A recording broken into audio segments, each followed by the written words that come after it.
Let's go. दोस्तों, आज की जो वीडियो है उसमें हम डिस्कस करेंगे कि अगर आपने अपनी डेस्टिनेशन को हंगरी सेलेक्ट किया है तो आप किस तरह से यूनिवर्सिटी में अपना एडमिशन जो है वो सिक्योर कर सकते हैं। कौन कौन सी यहाँ पे यूनिवर्सिटीज़ हैं उसके लिए वेबसाइट्स अवेलेबल हैं। उन वेबसाइट को आप सर्च करें, आप गूगल पे सर्च करें कि बुदापेस्ट में या हंगरी में कौन कौन सी यूनिवर्सिटीज़ इंटरनेशनल स्टूडेंट्स को एक्सेप्ट करती है और कौन सी यूनिवर्सिटीज़ अच्छी हैं जिनका जो वीज़ा रेशो है वो अच्छी है।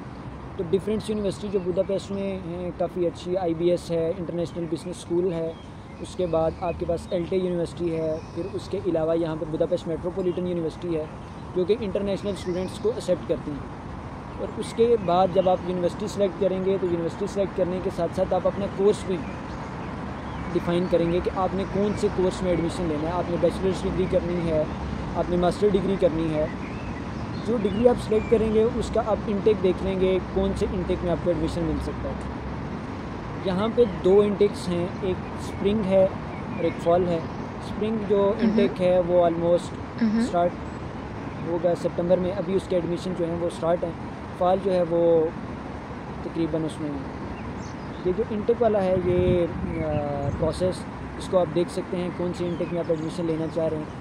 आपने अभी जो स्टूडेंट्स अप्लाई करेंगे वो सितंबर इंटेक के लिए ही होगा। तो सितंबर इंटेक जो है वो उसके लिए आपने अपनी डेस्टिनेशन को चूज़ किया कि सितंबर में आप बुदापेस्ट में होंगे, तो उसके लिए आपको स्टेप्स को फॉलो करना है। सबसे पहले आपने अपनी डिग्री सेलेक्ट कर ली कि आप ये वाली यूनिवर्सिटी फ़लाँ यूनिवर्सिटी से करेंगे। उस यूनिवर्सिटी की आप वेबसाइट पे जाएँ, उस यूनिवर्सिटी का कोर्स देखें, उस यूनिवर्सिटी का कोर्स ड्यूरेशन देखें, फ़ीस देखें और उस यूनिवर्सिटी की जो रिक्वायरमेंट है।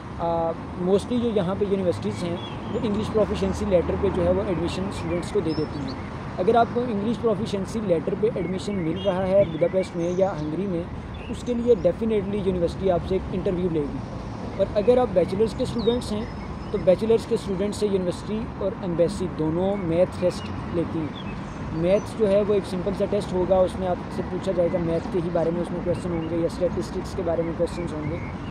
तो ये बैचलर्स के लिए है। जो मास्टर के स्टूडेंट्स हैं उनके लिए भी आप वो अपनी यूनिवर्सिटी से इजीली या जो आपका स्कूल है या जो आपकी कॉलेज है वहाँ से आप उनसे रिक्वेस्ट करके इंग्लिश प्रोफिशिएंसी लेटर ले सकते हैं। उसमें बेसिकली ये होगा कि आपने जो प्रीवियस डिग्री की है उसमें मोड ऑफ़ कम्युनिकेशन जो है वो इंग्लिश सीखा है। तो आप यूनिवर्सिटी को वो अपने डॉक्यूमेंट्स देंगे तो यूनिवर्सिटी जो है वो ईज़िली आपको एडमिशन दे देगी। जो डॉक्यूमेंट्स रिक्वायर्ड हैं एडमिशन के लिए वो आपका पासपोर्ट है, वो आपके एजुकेशनल डॉक्यूमेंट्स हैं, वो आपका बर्थ सर्टिफिकेट है और आपका इंग्लिश प्रोफिशिएंसी लेटर है। अगर आपने आइट्स या PTE कुछ किया है, अगर आप इंग्लिश प्रोफिशिएंसी के अलावा एडमिशन लेना चाह रहे हैं तो आप वो भी शो करवा सकते हैं। तो ये प्रोसेस है कि आपने अपना यूनिवर्सिटी सेलेक्ट कर ली, आपने अपना कोर्स सेलेक्ट कर लिया, आपने अपनी एप्लीकेशन को आपने फ़ाइल करना है यूनिवर्सिटी में। तो जो एप्लीकेशन फ़ाइल करने का प्रोसेस है वो यहाँ पे एक बड़ा स्मूथ सा है। कुछ यूनिवर्सिटीज़ हैं जो कहती हैं कि आप पहले रजिस्ट्रेशन करवाएं, जो कि आलमोस्ट 100 यूरो से लेके 150 यूरो तक है। और कुछ यूनिवर्सिटीज़ ऐसी भी हैं जो आपसे ये रिक्वायर नहीं करती। जैसे कि मेरी यूनिवर्सिटी थी बुदापेस्ट मेट्रोपॉलिटन यूनिवर्सिटी, इन्होंने मेरा पहले इंटरव्यू लिया था और उस इंटरव्यू में अगर यूनिवर्सिटी आपको एक्सेप्ट करती है तो आप जो है वो 100 यूरो जो है वो यूनिवर्सिटी को पे करते हैं। तो मेरा जो एक प्रोसेस है वो बड़ा एक लॉन्ग जर्नी है। बिकॉज ऑफ इमिग्रेशन लॉ इनका चेंज हो रहा था तो उसकी वजह से अपॉइंटमेंट यूनिवर्सिटी ने कैंसिल कर दी थी। यूनिवर्सिटी जो है वो एम्बेसी जो है वो 1 जन से लेकर 29 फेब तक जो क्लोज़ हो चुका था, उनका इमिग्रेशन लॉ चेंज हो रहा था उसकी वजह से। तो मेरा प्रोसेस जो है वो काफ़ी लंबा हो गया। मैंने सितंबर में यूनिवर्सिटी में अप्लाई किया और जो मुझे वीज़ा ग्रांट हुआ वो मार्च में। तो ये जो प्रोसेस है इसको आपने बड़े अच्छे तरीके से और बड़े एहसन तरीके से देखना है चीज़ों को सारी। ये जो प्रोसेस है यूनिवर्सिटी से एडमिशन से लेके वीज़े ग्रांट तक, इसको आपने बड़ा केयरफुल देखना है कि कोई इसमें फ़्लॉ तो नहीं आप क्रिएट कर रहे, ये आपके वीज़े पे इम्पेक्ट तो नहीं होगा।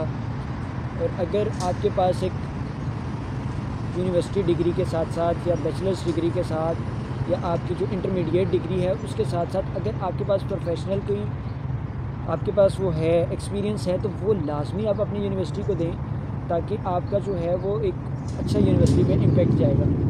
तो जैसे कि मेरे पास था, मैंने भी यूनिवर्सिटी को दिया, यूनिवर्सिटी ने मेरा इंटरव्यू लिया, तो मुझे जो है वो 10% अर्ली बर्ड डिस्काउंट जो है वो यूनिवर्सिटी की तरफ से मिला। तो यूनिवर्सिटी की तरफ से मुझे एक ईमेल भी आई थी जिसमें यूनिवर्सिटी ने मुझे पूछा था कि अगर आप डोमेट्री अकोमोडेशन उसको कहते हैं, कि अगर आप वो लेना चाह रहे हैं हमारे पास अभी अवेलेबल है, आप अप्लाई कर सकते हैं। तो मैंने उसको भी अप्लाई किया था, और जो टोटल फ़ी मैंने एक्सचेंज के भी उसमें चार्जेस 50 to 60 थे, और बाकी अकोमोडेशन के और यूनिवर्सिटी के वो सारे जो एक्सपेंसेस डाल के वो 7,675 यूरोज़ थे जो कि मैंने पे किए थे। जब मैंने वो पे कर दिए तो यूनिवर्सिटी ने मुझे एक फ़ाइनल ऑफ़र लेटर दे दिया। फ़ाइनल ऑफ़र लेटर के बाद यूनिवर्सिटी ने मुझे एक चेक लिस्ट भेजी कि ये वाले डॉक्यूमेंट्स जो हैं वो एम्बेसी में रिक्वायर्ड होंगे at the time of interview. Hungary जो कंट्री है इसमें यूनिवर्सिटी भी इंटरव्यू आपसे ले सकती है, ये यूनिवर्सिटी लाजमी ले भी सकती है और नहीं भी लेगी। अगर आपका कोर्स जो है वो MBA होगा तो यूनिवर्सिटी आपसे इंटरनेशनल ऑफिस का बंदा जो है वो आपसे इंटरव्यू लेगा, और एम्बेसी तो लाजमी आपसे इंटरव्यू लेगी। तो इंटरव्यूज़ जो हैं वो दोनों कंपल्सरी ही हो सकते हैं, और मैथ्स टेस्ट जो है वो MBA से भी लिया जा सकता है, मास्टर स्टूडेंट से भी लिया जा सकता है एम्बेसी में, और माइट भी पॉसिबल नहीं है लिया जाएगा, मेरे से नहीं लिया गया था। तो आपने जब यूनिवर्सिटी आपको फ़ाइनल ऑफ़र लेटर देगी तो उसके साथ एक चेक लिस्ट भी दे देगी। जब आपके पास चेक लिस्ट होगी तो आप एम्बेसी की वेबसाइट से भी वो चेक लिस्ट को देख सकते हैं। तो ये प्रोसेस को जब आप फॉलो कर रहे होंगे तो साथ साथ आप अपनी बैंक स्टेटमेंट को भी मेंटेन करेंगे। बैंक स्टेटमेंट जो है वो बड़ा एक इम्पैक्ट शो करती है आपकी फ़ाइल पर। आप यूनिवर्सिटी को तो ये शो करवा रहे हैं कि आप फ़ी पे कर सकते हैं, बट आप एम्बेसी को ये शो करवाएंगे कि हम जो है वो वहाँ पे अकोमोडेशन उसको भी अफोर्ड कर सकते हैं, अकोमोडेशन के साथ साथ हम अपनी जो फ़ी है उसको भी पे कर सकते हैं, हमारे पास इतने फाइनेंशियल रिसोर्सेज हैं।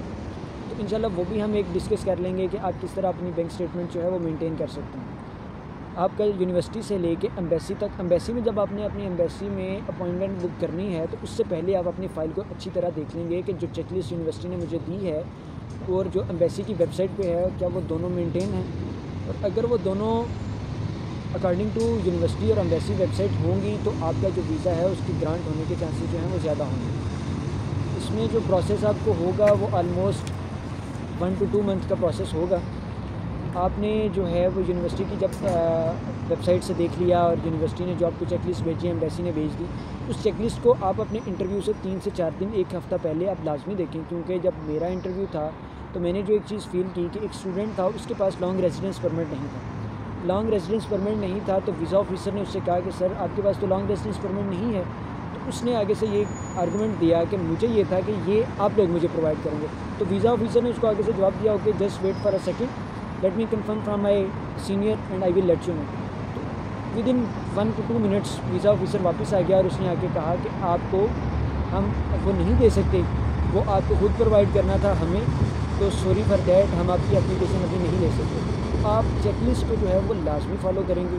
अगर आपकी चेकलिस्ट होगी तो इंशाल्लाह आपका जो है वो वीज़ा ग्रांट हो सकता है। तो ये वाले स्टेप्स आपने लाजमी फ़ॉलो करने हैं। नेक्स्ट वीडियो में जो है वहाँ हम डिस्कस करेंगे कि आपको एजुकेशनल डॉक्यूमेंट्स अपने किस तरह प्रिपेयर करने हैं, आपको अपनी बैंक स्टेटमेंट किस तरह मेंटेन करनी है, आपको कौन कौन से डॉक्यूमेंट्स जो हैं वो एम्बेसी में शो करवाने हैं फॉर द फाइनेंशियल, आपके कितने स्ट्रॉन्ग हैं वो डॉक्यूमेंट्स कौन कौन से आप शो करवाएंगे। तो नेक्स्ट वीडियो में हम इंशाल्लाह वो डिस्कस करेंगे। Goodbye.